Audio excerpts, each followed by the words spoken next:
We are a podcast for product marketers and B2B SaaS who feel misunderstood of what they do. From someone who truly gets what you do and basically help you feel less like a misfit, being unignorable in your role. Welcome to another episode of We're Not Marketers. I'm Gab Bugeaud. I'm replacing Eric with the intro because he's a new dad and he needs all the rest he can get. We have an amazing guest, Anna Borbotko. She's a Jedi of product marketing. She has an intensive background in that field, mainly in go-to-market and positioning, which she considers her personal habitat. She's currently a buyer and sales enablement lead for TomTom, a huge company, and she has an amazing track record. Anna, we're very happy to get you on with our marketers today. I'm gonna blush like my sweater. We gotta get you one of those hoodies that Zach's got on.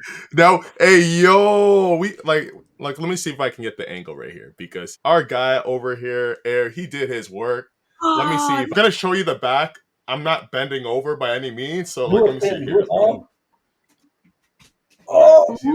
Sitting on a pile of content. Oh boy, poor Zach. Gigantic back. This guy is hitting the gym and it shows. That's why I had to. And Anna, I had to preface. I was like, "Look, I'm showing the back, but if it looks like I'm trying to bust it down low, that ain't it. I'm in." It's all right though. Gab wore a turtleneck today, so we didn't get the dress up memo, Zach. We're the ones that failed. Yeah, we should have called each other. Anna, where are you calling us from? I'm calling from Amsterdam. I'm based in the Netherlands, so it's 9 o'clock here in Europe. Hey, we global, we 24/7. It's so exciting to have you on. We said this earlier when we started. Like, you are our second guest from across the pond. I'm a bit bummed I'm not the first one, but that's fine. I will actually say that you guys are actually my very first podcast, so I'm going to give you that. What? I don't know how many episodes we've done so far, but I'm still forgetting to unmute myself. But yeah, Anna. Are product marketers actually marketers? Why or why not? I pondered about it for since Eric invited me to this podcast, I was pondering a lot about it. Do you want a serious or non-serious answer? We'll take both then. Let's go. So I'll start with the serious one and I'll put the non-serious one somewhere in between. So I think it's yes and no, and it's very context dependent. So let me explain. So nowadays, marketers are very much associated with fluff, which is unfortunate because if you look at so many great skilled marketers out there, I think it's just unfair. If I am, let's say, to associate myself with to marketing, right, as a product marketer, I don't have a luxury to be associated with Donald Draper from Mad Men. I just don't have that luxury.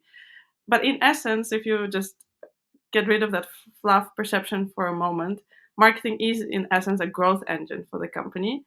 They ensure that you are the one that is talked about at the dinner party, and they are the ones that basically bring that revenue to the company. So in that sense, I am the marketeer by profession, by passion. That's how I started my career. So I associate myself with marketing.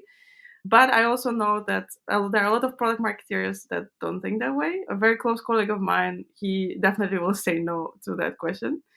But just to go back to your question and elaborate on that, especially on the context part. So I always work for sales-led companies. So for me, you see that a product marketer needs to be a marketer because we're going to need to bring those leads, to bring that awareness back to sales. Now, if you work for a company that is PLG, right, so the product-led company like Atlassian, for example, I think you don't necessarily need to be marketeer there. So tell us really quick, like in a sales-led organization like Tom, when you are talking with reps, like how do you define product marketing to them so they have a clear, succinct understanding of what you do and makes it easier to get that job done? Okay, you're going to put me on the spot? You brought it such a good explanation. Yeah, see, I'm again getting in the same color as the sweater. No, explain it, or at least how I would explain it, is that, hey, we are marketers, but we think like salespeople. I think that's just, you need to do it. Otherwise, you'll be again associated with, marketing. they don't understand what we're doing. But you also don't want to be sales, right? So because sales have their own perception out there that, hey, they're pushy guys. You need to be somewhere in the middle. So how I would explain what we do at TomTom with product marketing is we very much fuel both. We fuel our marketers and our sales with like, okay, this is what the story you need to tell out there. But TomTom is also a nice company in the way that we also very much closely work with product. That's just the nature of the company. So we also very much not necessarily wearing the marketer hat all the time. So that's the unique position of TomTom, I would say. So, what do you say when people should be more oriented to CEOs than they should be to like VP of sales or even CMOs? Yeah, so I think if you work for a startup, because I used to work for a startup, you don't have a choice. You need to know what CEO wants, right? Because he's probably one of the founders and he has the vision. Oh, I hope he has a vision, right? But when you're in the enterprise type of organization, you're quite far away from CEO. You get a glimpse of the direction, but it's up to others in the leadership team to set that direction forward and make that realized. So I think it's very much, again, context dependent where you are in the org. How big is TomTom? Oh, we are more than 3,000 employees worldwide. Ooh. So we're quite big. We don't run ways. So we started as a consumer company indeed. But then what happened is, of course, with the whole boom of phones and then Google coming in with Google Maps, we had to pivot. And I am proudly to say that TomTom is one of the few companies that managed to pivot from being this 99% B2C company into now 90% B2B, which doesn't really happen a lot if you look at all the other, let's say, companies in the industries. So in that sense, what they do today, I like to call it, we sell Lego blocks. We sell Lego blocks because map is very complex. Maps, location, everything related to it is very complex. It's constantly changing. Every minute we talk right now, there's probably a road that got closed or a building that got renamed or something like that. So it's a living organism and it really takes a lot of effort to maintain it. So today we sell those Lego blocks because they're used by different companies for different reasons because location is everywhere. It's in 90% of applications that we use. You will be surprised how many use cases actually out there to use location. And I don't mean consumer map that we see every time we want to get from a just address, let's say database, right? Your addresses are useful like verification if your postal address is correct when your groceries are getting delivered, your when the parcel comes your way, right? They know exactly where the door is. So that's how precise nowadays this is all became, and it goes beyond just a map that's visual. It's really interesting, and I really feel like this is such a unique use case. Like 10 years ago, I was selling tech stuff in a B2C retail shop, and I remember that we had GPS basically. So Yeah. within the span of like less than 10 years, you were able to do that huge pivot from 99% B2C product to 90% B2B, which is really a really interesting use case basically. Yeah. Yeah. Well, Yeah. We discover something new every day. what has been your impact on that and making sure the buying process at TomTom facilitates what B2B buyers need? We tackle it in multiple ways. So one is, of course, we have as I said, we are sales-led organization. So that means that you will discover us through our marketing channels, and then you will end up talking to our salesperson. That's just how we work today. What you also see is that, yeah, this model is evolving a lot in a different direction where it's also being fueled by, let's say, product led or product sales led type of organization. And that's what we also have today there. That if you're a developer, for example, and you are developing an application where you need location, you can discover us and try us out via our developer portal. And you don't need to talk to salesperson with your credit card or even starting with free credits. You can easily check out what we have to offer. I want to go back to what you said here a few minutes ago. You said going back to context-based product marketing. You started off at a startup in product marketing, and you said like, "Hey, this is there. You may not have to be a marketer there." Now, you are at TomTom. Now you're at a larger enterprise. You are a marketer in that sense in this space right now. I'm curious, like, what is it like working as a product marketer in a larger enterprise? How do you build influence when your audience, your internal audience, is larger and you have more people to reach? I'm curious, like, how have you handled that? What are things that you've done personally to build those relationships to make sure that work gets done? It's a lot of stakeholder management, a lot. I think the difficulty with working with enterprises is that there's a lot of silos. There's a lot of things going on. People sometimes work on similar projects that you do and you don't know about it and they don't know about you. So it's not a blaming game, it's just you don't know. And then by occasion you figure out like, oh, we're working on the same project, let's join the forces. So that's just, yeah, unfortunate. However, I've met so many great people with so many different expertise that you don't expect. And that's also the beauty, I would say, the enterprise is that if you're really onto something, yes, it might get slow in the beginning, but once you're on it, once you've got that buy-in, it's very exciting because you know that it's not just for a very limited audience. If you're gonna make an impact, it's gonna be big, right? So, for example, I'm an idea generator as a person. It's my personality. I'm always full of ideas.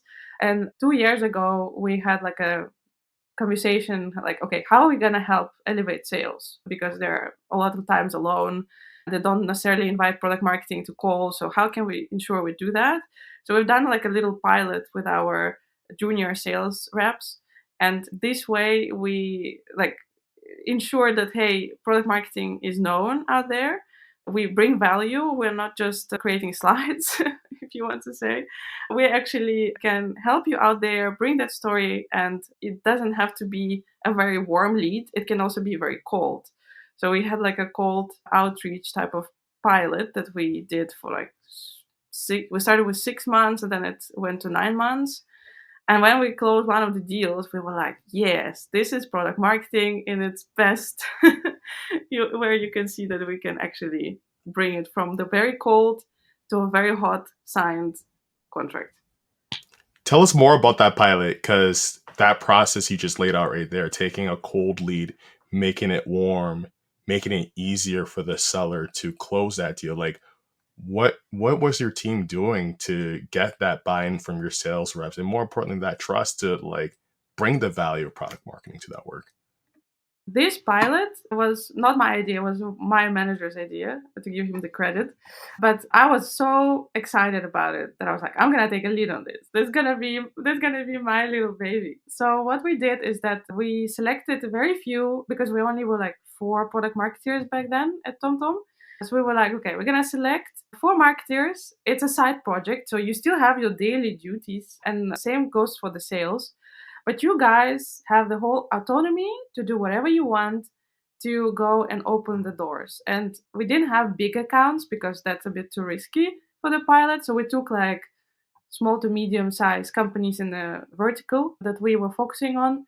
And we split that by regions and we split that between couples. So you have one product marketer and you have a one salesperson as a couple together. And it's up to you. Hey, how do you approach those companies? What do you say? What do you do? It's really like the whole, like, whatever you do, as long as you bring conversations and as long as you bring, let's say, yeah, bring the learnings back home. That was the idea. And when we first started, we like really had to pump the team because we also took some junior sales team members that never did a cold call, never, let's say, really did hunting, as you say. So it was like really cool to like start learning also from those cold emails that come your way and analyzing, hey, did it trigger me? Did it not? And then trying different things. And what we discovered, and that's a, let's say, exciting bit, that eventually the one message that worked always, no matter in which region you approach, it was like, hey, I'm looking for help. I'm doing some research. So product marketer doing cold outreach saying, hey, I'm doing some research on this market. Would you willing to hop on a call? Right? So I'm not selling anything. I'm just doing research. And that triggered most of the people we approached. And that secured a lot of calls. And then you can gauge, okay, can we sneak and say, hey, do you want to continue the conversation? Can you maybe connect us to the right person? or yeah, this probably no go, wrong person, not the right fit, and let's move on. So that's how we basically rolled for starting 6 months. And we had our also downs, right? So we sometimes had the moments where it's like there's just crickets, there's nobody responding, nobody's reacting, and then you're like, okay, what do we do? And one thing that really helped us was having this, let's say, bi-weekly catch up with the whole group and sharing, okay, hey, we're a little bit down, oh, we're also down, okay, so what can we do? Let's brainstorm together.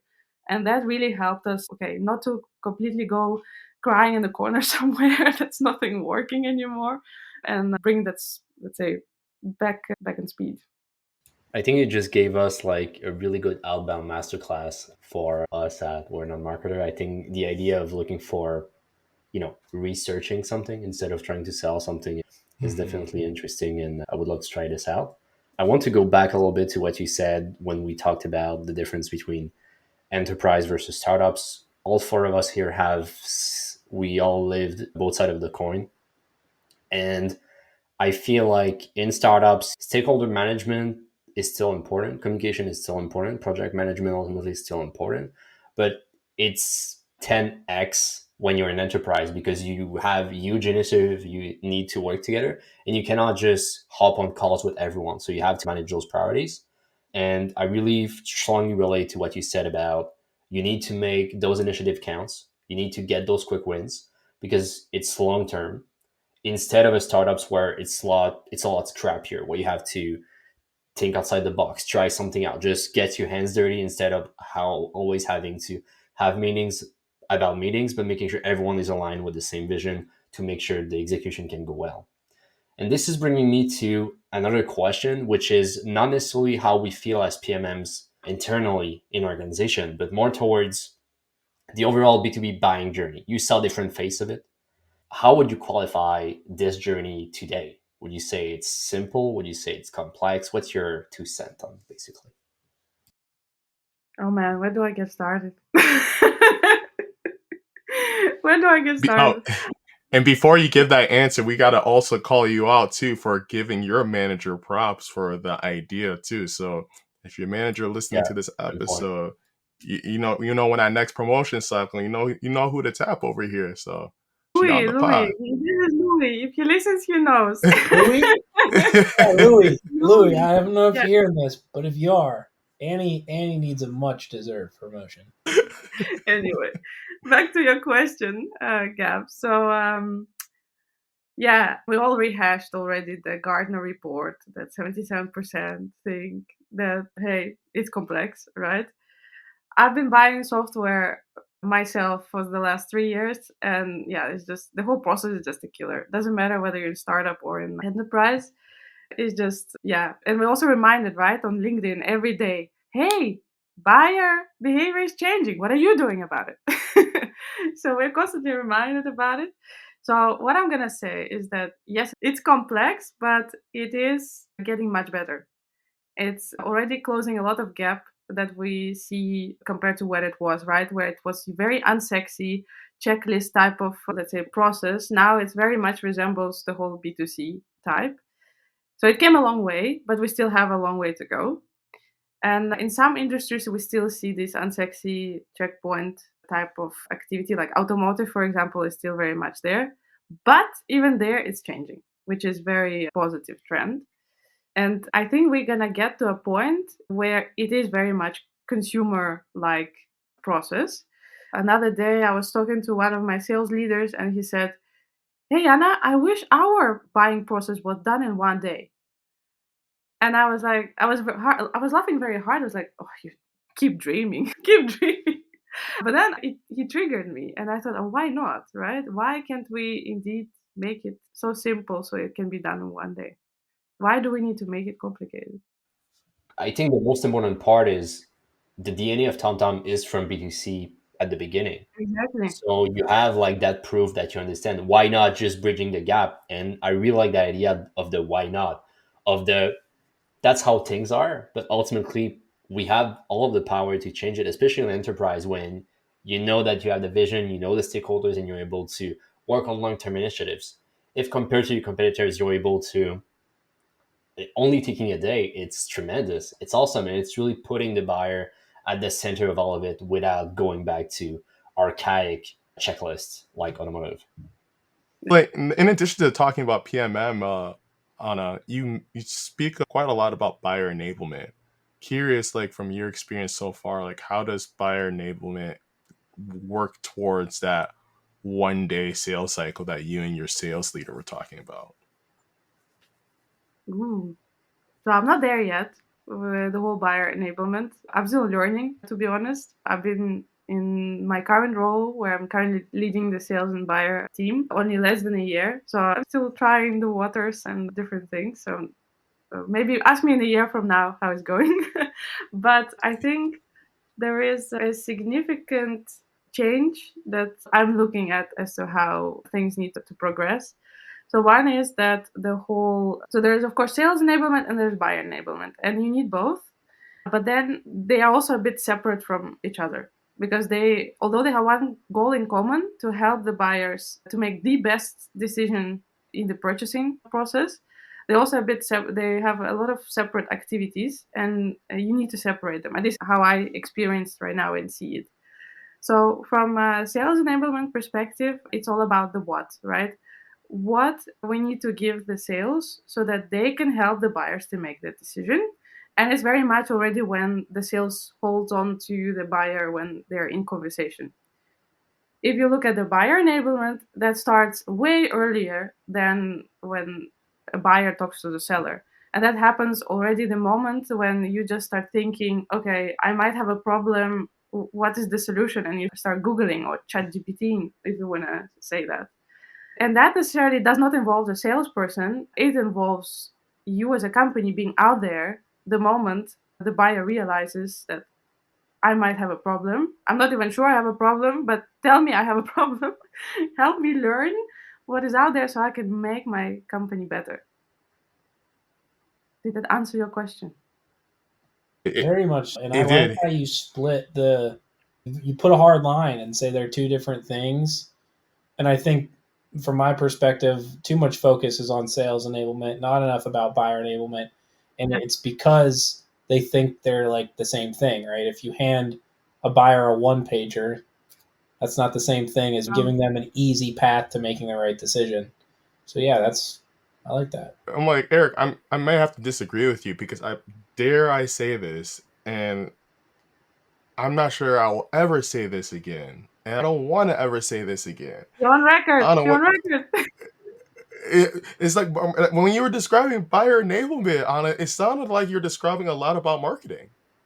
It sounds a lot like, hey, you want to get further, you want to prime the audience before they start thinking about you as an organization. You want to educate on the problem. You want to get them aware of the problem. So when they realize it, they make a closer association to your organization as being the solution. Is that what I'm hearing?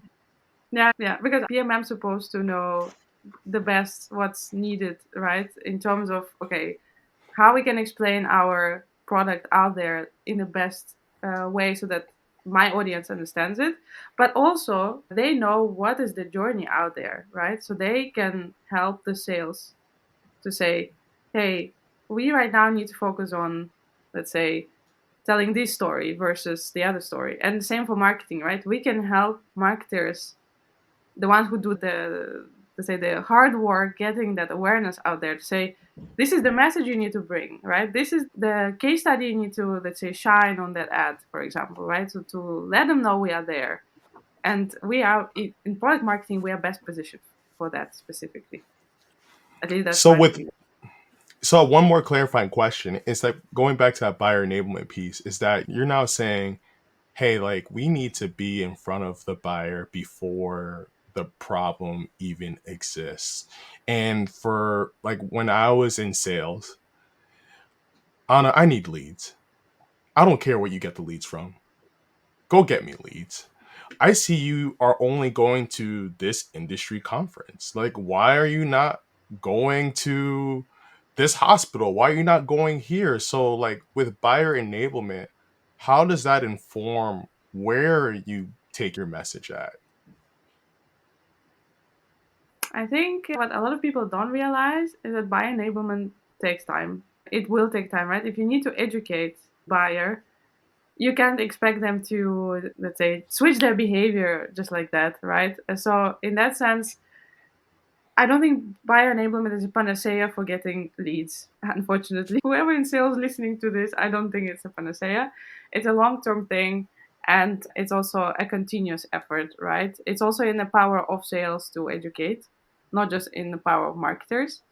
But where do we get leads, right? So there's the whole debate currently going on about should you gate the content, should you not gate the content, right? So that's one part of the equation. Another part of the equation is that actually we as marketers also need to do a better job at gauging what exactly buyers need.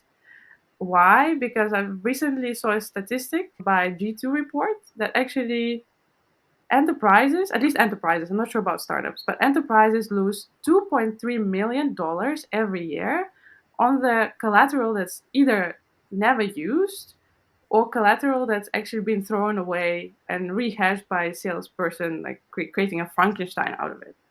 So that's a big figure. That's a lot of waste. And we definitely need to, let's say, rethink as to, okay, what collateral we produce and is it worth producing? And what outcome do we want the buyer to, like, what do they want? What do we want buyer to do with this collateral? Or is it just because somebody screamed very loud and said, can you produce that brochure, right? Because that's how it happens today. Somebody screams very loud, but nobody asks questions, what do we want the buyer to do with this collateral? This is linking really close to a discussion that Eric and I had this morning. I The know, loudest Brad. voice is really the person that is like, I don't remember. Do you have the quote? I'm saying the quote, but I don't. Yeah, the loudest in the room rarely is right. Yeah, so I think that's also where we also need to get to a realization. So it's not necessarily the titles that matter, right? But what are we trying to achieve? I really like that point because I'm not sure if you all remember this, but like I feel like at the early start of the pandemic, I started noticing an interesting trend where because you were not in a face-to-face interactions as much as before, it really forced people to use the written word to get their point across.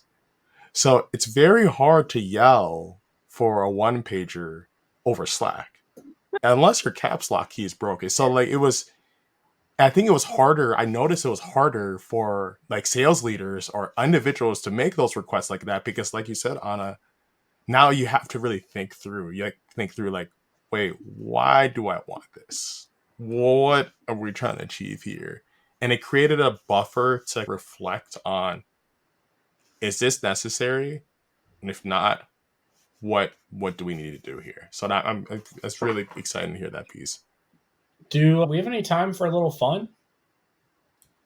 Yes, but I have Yeah, a question before that. Okay. Really short one. So, Anna, you're saying that you're a Jedi of product marketing, and I'm not I like, know we're all big Star Wars fans. If you're a Jedi of product marketing, what is considered the dark side? oh man, it's gonna be the death by PowerPoint. It's gonna be all those PowerPoints. Oh god, yes. Yeah, I agree. I agree. Jokes aside, we're actually trying to implement no PowerPoint policy right now. All right. Let's have a little fun then. All right. So we have a torture chamber device that we've modified. It's normally used for messaging purposes only, in which we force you into a little phone booth and we give you option A or option B. And you must pick one of those options no matter how terrible they are to you. So I've rigged it up. We've got rid of the messaging, and we want this to totally be around the buyer journey and the buyer experience. Miss Anna, do you understand the rules of the game?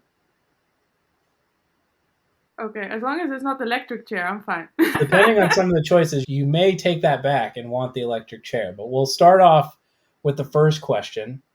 Would you require a lengthy registration form before a demo or just not offer them a demo at all? Oh no. Ah. that's bad, Eric. That's bad. That's bad. It's only worse from here. It's gonna get worse, right? That's the. You have to pick It one. will progressively. I think I'm gonna go with not giving. So not the form. I hate forms. So no demo. You can only buy the product and talk to sales, no demo. All right. Would you insist a one-size-fits-all product without customizations, or offer so many choices that it causes decision paralysis? I think the one that fits all and Okay. no customization. Require really rigid contract terms with no flexibility, or just have vague statements that change whenever you want? Oh God. I think the rigid. Unfortunately, the rigid. Just because, legal will kill me. All right. Have a really complex pricing structure, which you basically need a calculator and a calculus degree for, or hidden fees that surprise buyers later on. No, why are you doing this to me? It's really bad. Oh, that's bad. Fine, the calculator is better, to be honest, because I hate when people don't put pricing. I can't stand it. Yeah, we agree. All right. Offer customers basically their only option to buy is through high pressure sales tactics, or have an indifferent sales approach with no follow-ups. Ooh, you're really master of this chamber, I have to say. I'm getting good at this. I would actually take it as a challenge, and I would do no follow-ups. I would be curious what you can achieve with that. The good old one and done. All right, and the last question, right? Every single discussion with the buyer has to be in an in-person meeting, or completely asynchronous and never talk to a salesperson.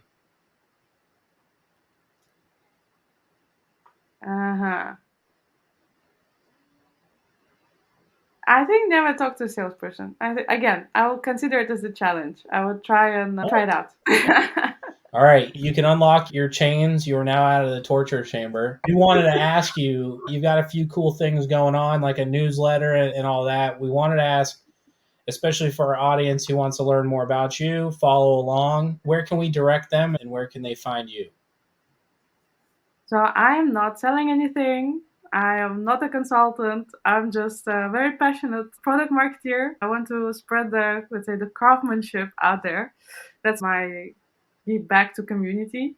So I started writing my newsletter indeed. I think there's so many newsletters, but hey, that's also my way of giving something. So on LinkedIn, I have my product marketing pulse I launched last March. I think I get so far very good feedback, and it's not just for product marketers. Based on LinkedIn statistics, I saw there's also founders and marketers and product managers that benefit from it. It's something that I just do monthly. I would love to do more, like podcasts and stuff, but I'm a mother of a 1-year-old, so I don't have that luxury. So that's one. I started to post more often on LinkedIn, but I'm, again, not a typical LinkedIn poster. But if you, let's say, from time to time, I have something cool out there. So the follow button is always welcome, no pressure. And I'm also doing right now a lot of, let's say, collaboration with universities, because I really believe we need junior product marketers out there that already come with a little bit of a nudge of product marketing, but also some of the corporate still, right? Product marketing misunderstood, right? That's the motto, unfortunately. So I do a little bit of both. So I help universities. That's my goal this year, to do 2 lectures for the new marketers out there, spread the word about product marketing. And from time to time, I sometimes do trainings to help again, also to spread the word. As I said, I'm not selling anything. This is pure voluntary work. That's awesome. As we learned earlier from you, it's not about sales; it's about the research. Yeah. It's about curiosity, Zach. It's about curiosity. I'm like, you're educating me. I'm like, you are right. I'm scratching that out of my vocabulary. You will never hear me say that word. It's only about curiosity here. The problem with research, it can die in that Word doc or PowerPoint, and if you're curious, it's not gonna die. You see our brand logo? Like, we're skeletons. We already dead. Oh yeah, true. That inside, right? Annie, I'm gonna let the other guys disagree with me if they want, but thank you so much. This was like a really great way to spend a Wednesday afternoon for us, evening for you. Yes. And we learned a lot, particularly around how to not be shitty buyer enablers. Thank you Indeed. so much for coming on. It That was was great. fun. Thank you very much. Yeah, thanks a lot. Anna. Thank you for listening to We're Not Marketers. If you liked what you heard, please subscribe, review our podcast, and share this episode with other PMMs. Thanks again, and see you soon.